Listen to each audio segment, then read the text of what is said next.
Hi everyone, welcome to Difference Frames the World, a channel to find another side of China. Today's China on World Affairs video is based on Wang Wenbin's remarks on July 2, 2021. As the press conference is very long, we break it into two parts. Here is part 2. We uploaded part 1 earlier today. Viewers can follow the link in the description to watch it. A question from CCTV. According to reports, the International Atomic Energy Agency, IAEA, has finalized the names of our OK experts in its working group. The group will assess Japan's plan to discharge contaminated nuclear wastewater into the sea. Invitations have been sent out to the experts. Reports say there will also be Chinese experts in the working group. Can you confirm this and offer more information? Wang Wenbin answered, after China, the ROK and other stakeholders called for it repeatedly. The IAEA is working actively to put together a technical working group to assess the disposal of contaminated water from the Fukushima nuclear incident. Recently, the IAEA Director General Rafael Grossi has written to invite Chinese experts to join the working group. The Chinese side will do its best to support the future work of the group. We hope the IAEA will give full consideration to stakeholders' views, making sure the working group plays its due role. Hopefully, it can conduct technical assessment and supervision before, during, and after the Fukushima nuclear contaminated water discharge. How to dispose of contaminated nuclear water is not a private matter for Japan. Too much is at stake here. China strongly urges the Japanese side to cooperate wherever necessary to ensure that the IAEA technical working group can conduct its work smoothly. Japan must not start the ocean discharge before reaching a consensus through consultation with all stakeholders, including neighboring countries and relevant international institutions. Bloomberg asked another question on the tax agreement. Can you perhaps elaborate a little bit more? What's China's overall view of the agreement? What exemptions has China received to agree to the tax plan? And what impact do you think the new tax program will have on China and multinational corporations? Wang Wenbin replied, I just stated China's principled position. You may ask the competent authorities for more specifics. South China Morning Post asked, can you confirm if China explicitly supports the G7 proposal for a 15% minimum tax rate? Wang Wenbin, I just stated China's position. CRI asked, China regards vaccines as a global public good. It has provided vaccine assistance and exports to many countries and conducted joint development and production with other developing countries. Can you give us more details on the role of Chinese vaccines in promoting global anti-epidemic cooperation? Wang Wenbin replied. Since the epidemic outbreak, China has insisted that vaccines are first and foremost a global public good. Despite the huge domestic demand and limited supply, China has done its best to supply more than 480 million doses of vaccines to the international community. China is the largest supplier of vaccines in the world. So far, China has provided vaccine assistance to nearly 100 countries on 5 continents. China has announced to offer an initial 10 million doses to the COVAX program of the WHO. The Chinese vaccines are the first doses available to many developing countries, which have dubbed them a godsend.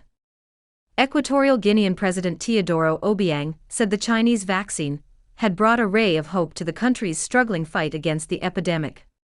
Zimbabwean President Emerson Mnangagwa said the vaccine donated by China was like the light at the end of the tunnel.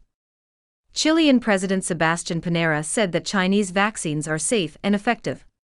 Chile is striving to lower the rate of COVID-19 infection and the number of hospital admissions and deaths.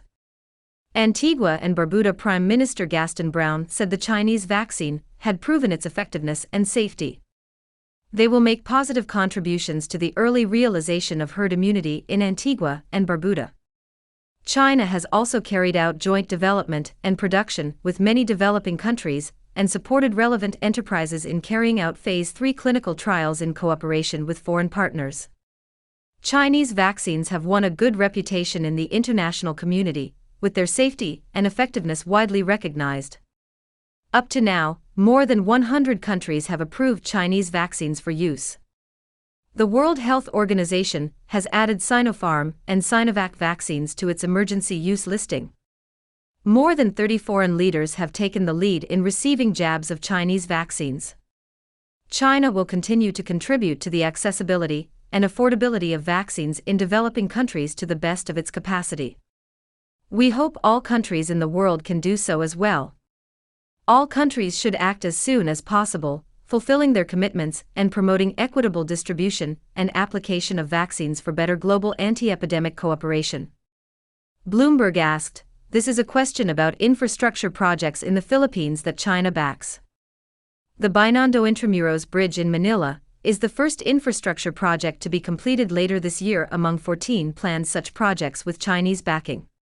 However, some Philippine politicians have criticized the pace of implementation of such projects as being too slow. Does the Foreign Ministry have any comments? Wang Wenbin replied, "China and the Philippines always work together to promote cooperation based on mutual respect and mutual benefit. Relevant projects have also made positive contributions to the Philippines' economic and social development."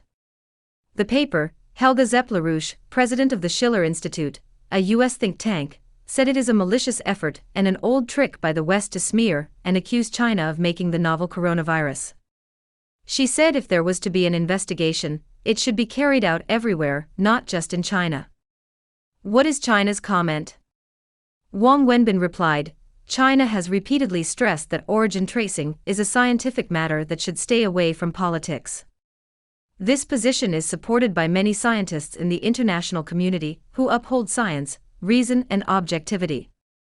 In addition to Ms. LaRouche, many other experts have also made their positions clear. Dominic Dwyer is an Australian immunologist and infectious disease expert and a WHO expert team member. He said there was no evidence to back up the lab escape theory. He said the laboratory leak theory plays into the political discourse of some countries and is even supported by individual governments. The spread of this theory reeks of deliberate maneuver. Origin tracing is extremely complicated work, and there is no evidence that China is concealing critical information. Countries should stop fighting and start cooperating. It's also essential to carry out an origin tracing study in other parts of the world.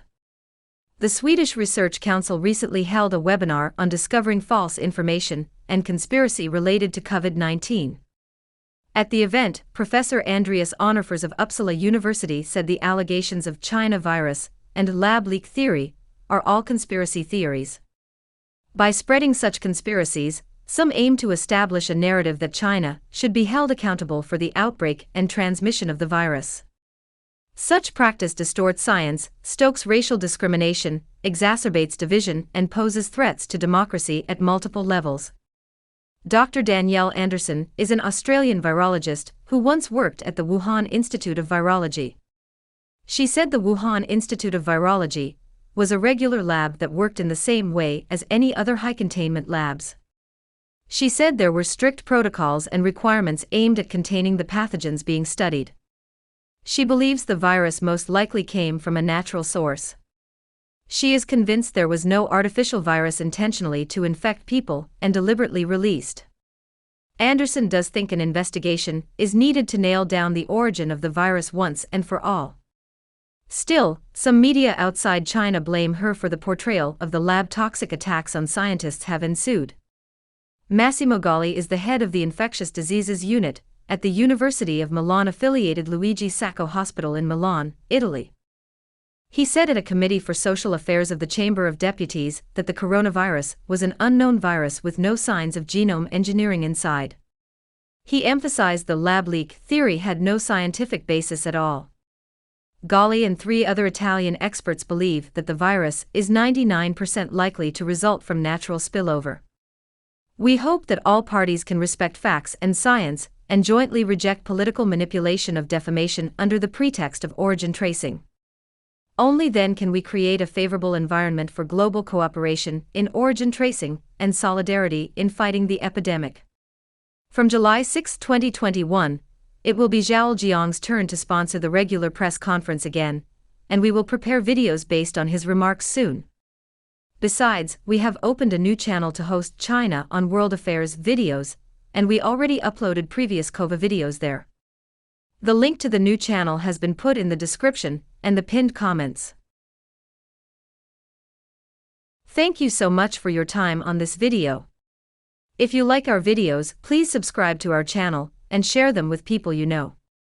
We publish videos daily and post long videos on topics viewers are interested in once or twice a week. If you have anything you want to share with us, please leave your comments below.